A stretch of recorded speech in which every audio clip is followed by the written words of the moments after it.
Grieve साध साध सब नेक हैं, आप अपनी ठोरी।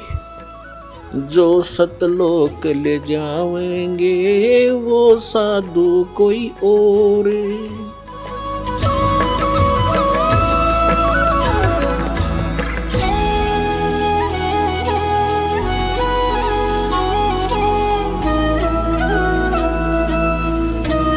ಗೀತೆ ಜ್ಞಾನದಾತ ಇವನು ಶ್ರೀಕೃಷ್ಣನಲ್ಲ. ಶ್ರೀಕೃಷ್ಣನಲ್ಲಿ ಹೇಳುತ್ತಿದ್ದಾನೆ ಇವನು ಶರಪುರುಷ, ಇವನು ಬ್ರಹ್ಮ. ಇವನು ಹೇಳುತ್ತಾನೆ, ನನ್ನ ಭಕ್ತಿ 4 ಪ್ರಕಾರದ ವ್ಯಕ್ತಿಗಳು ಮಾಡುತ್ತಾರೆ. ಒಂದು ಅರ್ಥಾರ್ಥಿ, ಆರ್ತ, ಜಿಜ್ಞಾಸು ಮತ್ತು ಜ್ಞಾನಿ. ಅರ್ಥಾರ್ಥಿ ಅಂದ್ರೆ ಯಾರು ಕೇವಲ ಧನ ಪ್ರಾಪ್ತಿ, ಧನ ಲಾಭಕ್ಕಾಗಿಯೇ ಯಾವುದಾದರೂ ಮಂತ್ರತಂತ್ರಗಳ ಅನುಷ್ಠಾನ ಮಾಡುತ್ತಾರೋ ಅವರು ವೇದ ಮಂತ್ರದಿಂದಲೇ ಮಾಡುತ್ತಾರೆ. ಅವರು ಬೇರೆ ಯಾವುದೇ ಕವಿತೆ ಅಥವಾ ಯಾರದೇ ಲೇಖನ ಹಾಗೂ ಪುರಾಣಗಳ ಸಹಯೋಗ ಪಡೆಯುವುದಿಲ್ಲ ಮತ್ತು ಅವರು ಇದೆಲ್ಲ ಜಪಿಸುವುದಿಲ್ಲ. ಜಯ ಗಣೇಶ ದೇವ ಈ ಆರತಿ ಮಾಡುವುದಿಲ್ಲ. ಅವರು ಕೇವಲ ವೇದ ಮಂತ್ರಗಳಿಂದ ಅನುಷ್ಠಾನ ಮಾಡುತ್ತಾರೆ, ಕೇವಲ ಧನಲಾಭಕ್ಕಾಗಿ, ಬಹಳ ಧನಿಕನಾಗಲು, ಯಾವುದೋ ಸಿದ್ಧಿಯನ್ನು ಪ್ರಾಪ್ತಿಸಲು. ಮತ್ತು ಎರಡನೆಯವನು ಆರ್ತ. ಆರ್ತ ಅಂದ್ರೆ ಸಂಕಟದಲ್ಲಿರುವ ವ್ಯಕ್ತಿ. ಅವನು ಆರ್ತನಾಗಿರುತ್ತಾನೆ, ದುಃಖಿ.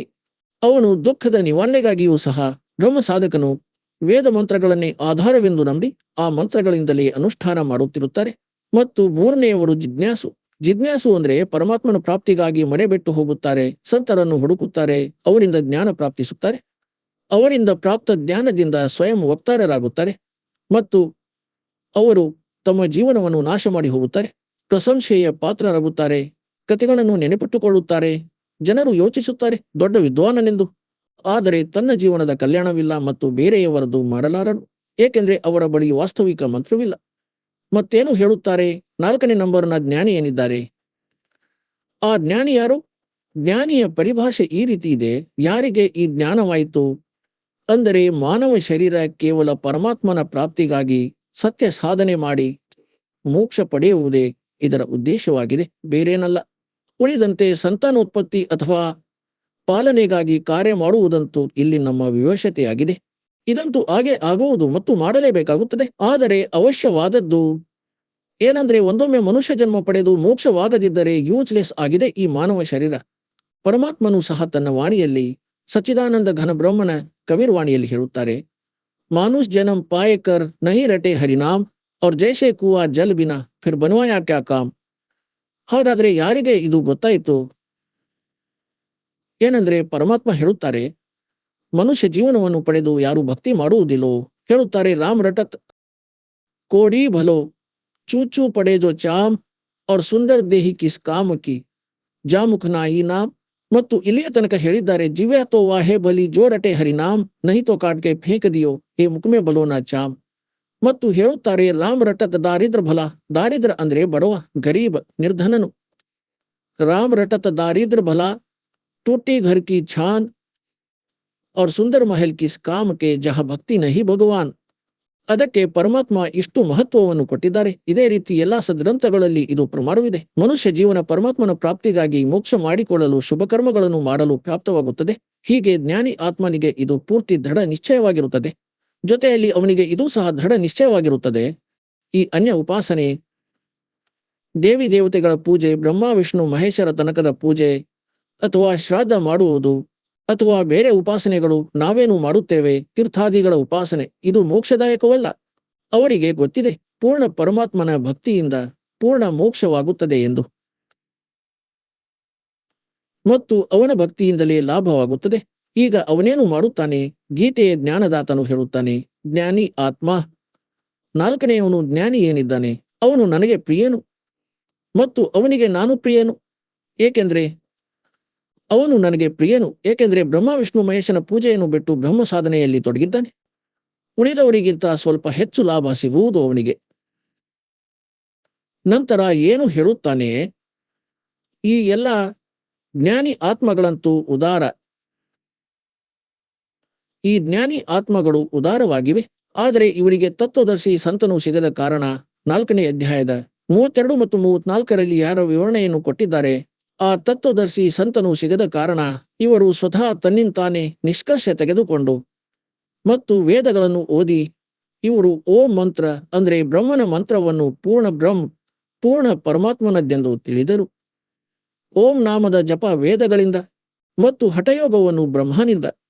ಏಕೆಂದರೆ ಶ್ರೀಮದ್ ದೇವಿ ಭಾಗವತ ಅಂದರೆ ದೇವಿ ಪುರಾಣದ 3ನೇ ಸ್ಕಂದದಲ್ಲಿ ಬ್ರಹ್ಮ ವಿಷ್ಣು ಮಹೇಶರ ಉತ್ಪತ್ತಿಯ ಕುರಿತು ಬರೆದಿದೆ. ಬ್ರಹ್ಮ ಹೇಳುತ್ತಾನೆ ತನ್ನ ಪುತ್ರ ನಾರದನಿಗೆ, ಪುತ್ರ, ಯಾವಾಗ ನನ್ನ ಉತ್ಪತ್ತಿಯಾಗಿತ್ತೋ ಆಗ ನಾನು ಕಮಲದ ಹೂವಿನ ಮೇಲೆ ಕುಳಿತಿದ್ದೆ. ನನಗೆ ಗೊತ್ತಿಲ್ಲ ನನ್ನ ಉತ್ಪತ್ತಿಕರ್ತನು ಯಾರೆಂದು. ನಾನು ಕುಳಿತಿದ್ದೆ ಹಾಗೂ ನೋಡುತ್ತಿದ್ದೆ, ಇಲ್ಲಿ ಕೇವಲ ನೀರು ಕಾಣುತ್ತದೆ, ಯಾವುದೇ ಭೂಮಿ ಇಲ್ಲ. ಆಗ ಆಕಾಶವಾಣಿಯಾಯಿತು, ತಪಮಾಡು. ಆಗ 1,000 ವರ್ಷಗಳ ತನಕ ತಪಸ್ಸು ಮಾಡಿದೆ.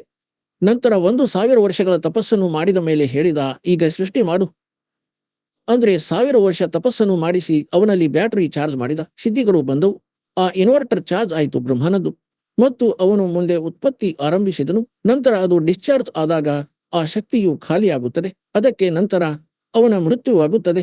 ಹಾಕಿ ಬಿಡುತ್ತಾನೆ ನರಕದಲ್ಲಿ. ಈಗ ಅಲ್ಲಿ ಏನು ಬ್ರಹ್ಮನಿಗೆ ಆಕಾಶವಾಣಿ ಆಗಿತ್ತು ಅದು ಬ್ರಹ್ಮನದ್ದು. ಆದರೆ ಬ್ರಹ್ಮ ಪೂರ್ಣ ಪರಮಾತ್ಮನದೆಂದು ನಂಬಿದ. ಏಕೆಂದರೆ ಈ ಕಾಲ ಭಗವಂತ ಗುಪ್ತನಾಗಿರುತ್ತಾನೆ, ಯಾರ ಮುಂದೆ ಬರುವುದಿಲ್ಲ. ಇವನು ಆಕಾಶವಾಣಿ ಮಾಡಿದ, ತಪಮಾಡು ಎಂದು. ಇದು ವೇದಗಳಲ್ಲಿ ಇಲ್ಲ. ವೇದಗಳಂತೂ ಬ್ರಹ್ಮನಿಗೆ ನಂತರ ಪ್ರಾಪ್ತವಾಗಿವೆ ಮತ್ತು ಇವನು ಮೊದಲೇ ಬ್ರಹ್ಮನಿಗೆ ಆಕಾಶವಾಣಿ ಮಾಡಿದ. ಹಾಗೂ ಬ್ರಹ್ಮನು ಆ ತಪದ ಆಕಾಶವಾಣಿಯನ್ನು ಭಗವಂತನದ್ದೆಂದು ನಂಬಿದ. ಇವರಿಗೆ ಭಗವಂತನ ಬಗ್ಗೆ ಗೊತ್ತೇ ಇಲ್ಲ ಯಾರೆಂದು. ಇದುವರೆಗೆ ತಮ್ಮ ತಂದೆಯ ದರ್ಶನವೇ ಆಗಲಿಲ್ಲ ಇವರಿಗೆ. ಅವನು ಪ್ರತಿಜ್ಞೆ ಮಾಡಿದ್ದಾನೆ. 7ನೇ ಅಧ್ಯಾಯದ 24 ಮತ್ತು 25ನೇ ಶ್ಲೋಕದಲ್ಲಿ ಶ್ರೀಮದ್ ಭಗವದ್ಗೀತೆಯಲ್ಲಿ ಪ್ರಮಾಣವಿದೆ.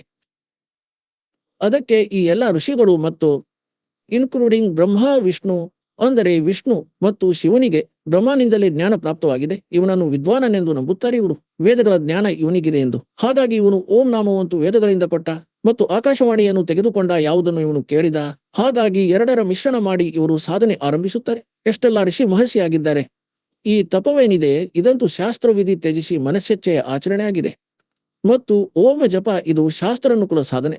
ಹೀಗೆ ಇವೆರಡರ ಮಿಶ್ರಣ ಮಾಡಿ ಇವರು ಸಾಧನೆ ಮಾಡುತ್ತಾರೆ. ತಪಸ್ಸು ಮಾಡುವುದರಿಂದಂತೂ ಇವರಿಗೆ ರಾಜ್ಯ ಪ್ರಾಪ್ತವಾಗುತ್ತದೆ. ತಪಸ್ಸು ಹಠಯೋಗ ಮಾಡುವುದರಿಂದ ಮತ್ತು ಅದರಿಂದ ಸಿದ್ಧಿಗಳು ಸಹ ಬರುತ್ತವೆ ಮತ್ತು ಓಂ ನಾಮದ ಜಪದಿಂದ ಇವರಿಗೆ ಬ್ರಹ್ಮಲೋಕ ಪ್ರಾಪ್ತವಾಗುತ್ತದೆ.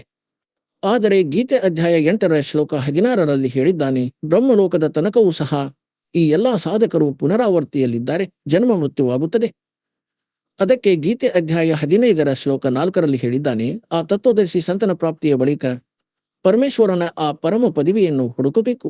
ಅಲ್ಲಿಗೆ ಹೋದ ಮೇಲೆ ಸಾಧಕನು ಮರಳಿ ಎಂದಿಗೂ ಪ್ರಪಂಚಕ್ಕೆ ಬರುವುದಿಲ್ಲ. ಹಾಗಾಗಿ ಆ ಪರಮಾತ್ಮನ ಭಕ್ತಿ ಮಾಡಿ ಅವನೇ ಸಕಲ ಬ್ರಹ್ಮಾಂಡಗಳ ರಚನೆ ಮಾಡಿದ್ದಾನೆ.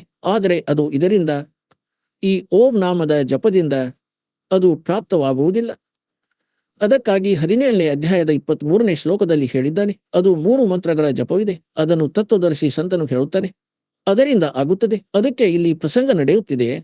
ಈಗ ಇಲ್ಲಿ 7ನೇ ಅಧ್ಯಾಯದ 18ನೇ ಶ್ಲೋಕದಲ್ಲಿ ಗೀತಾ ಜ್ಞಾನದಾತ ಹೇಳುತ್ತಾನೆ, ಈ ಜ್ಞಾನಿ ಆತ್ಮಗಳು ಎಲ್ಲರೂ ಉದಾರರಾಗಿದ್ದಾರೆ, ಒಳ್ಳೆಯವರಾಗಿದ್ದಾರೆ, ಪರಮಾತ್ಮನಿಗಾಗಿ ಸಮರ್ಪಿತರಾಗಿದ್ದಾರೆ, ಮನೆ ತ್ಯಜಿಸಿದ್ದಾರೆ, ಜೀವನವನ್ನು ಸಹ ಅರ್ಪಿಸಿದ್ದಾರೆ, ಒಣಗಿ ಅಸ್ಥಿ ಪಂಜರ ಕಾಣುತ್ತದೆ, ಪರಮಾತ್ಮನನ್ನು ಪಡೆಯಲು ನಿರಾಹಾರ ಕುಳಿತಿರುತ್ತಾರೆ.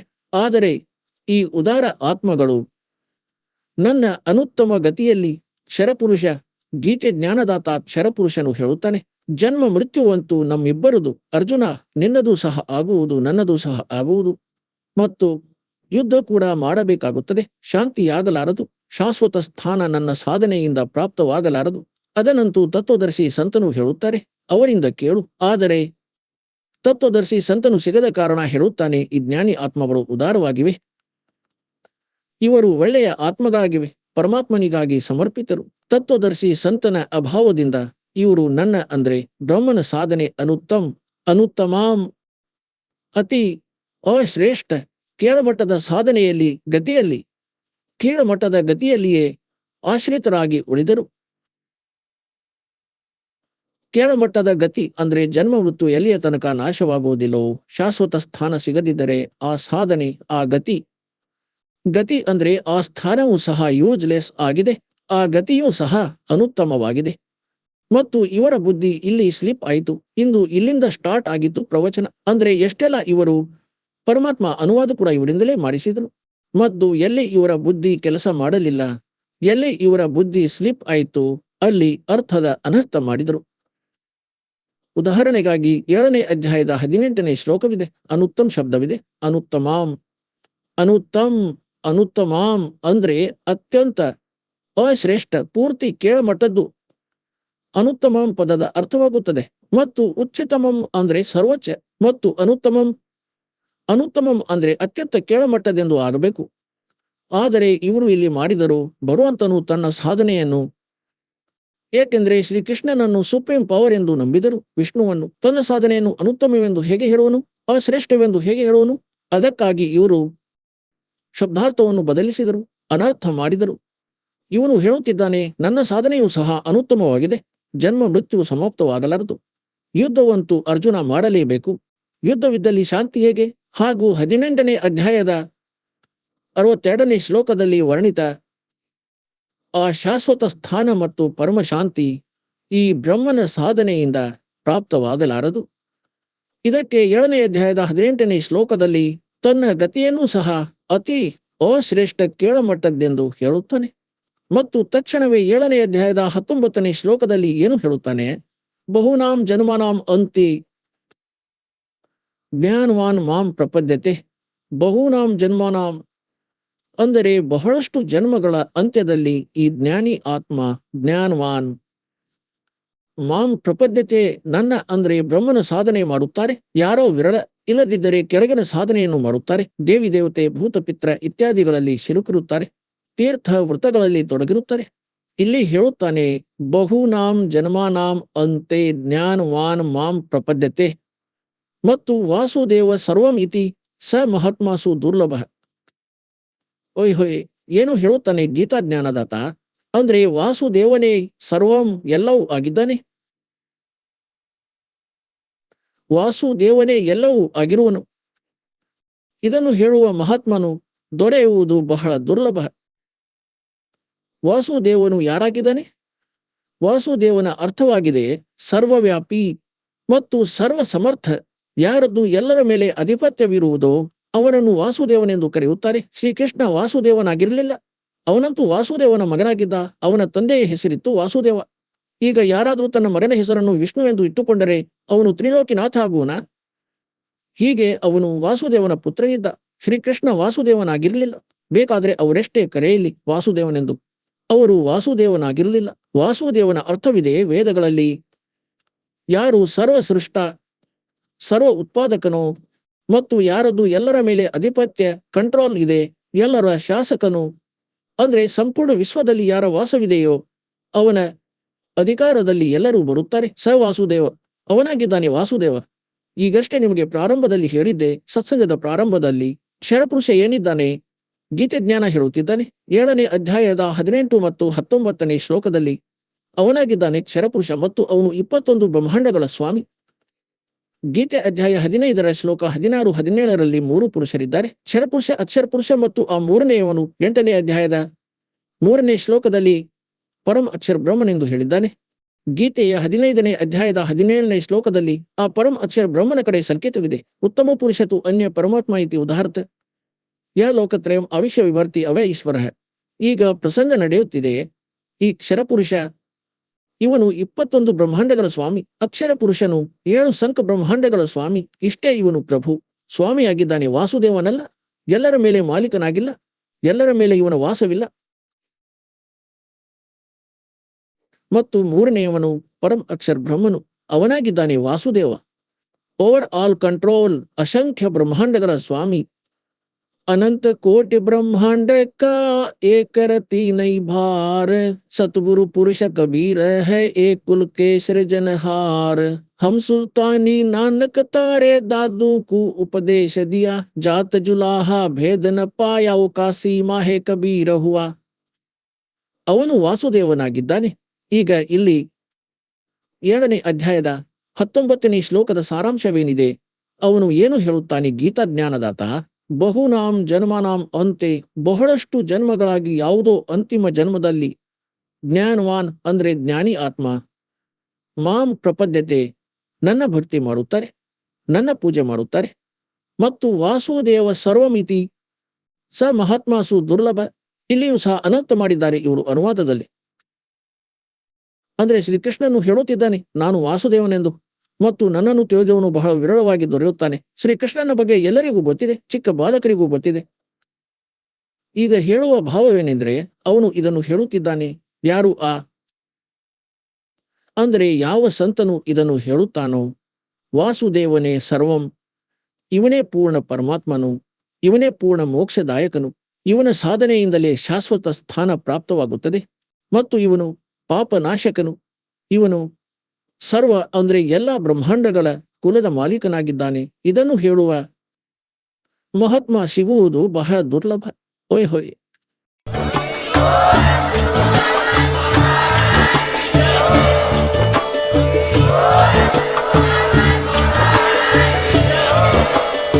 ನೀವು ಕೇಳಿದ್ದೀರಿ ಜಗದ್ಗುರು ತತ್ವದರ್ಶಿ ಸಂತ ರಾಮ್ಪಾಲ್ ಮಹಾರಾಜರ ಮಂಗಳ ಪ್ರವಚನ.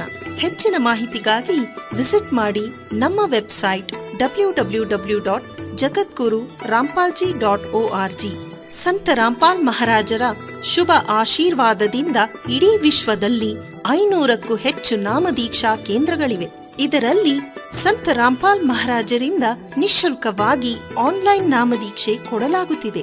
ತಮ್ಮ ಹತ್ತಿರದ ನಾಮದೀಕ್ಷಾ ಕೇಂದ್ರದ ಮಾಹಿತಿಗಾಗಿ ಸಂಪರ್ಕಿಸಿ 888 444 7302.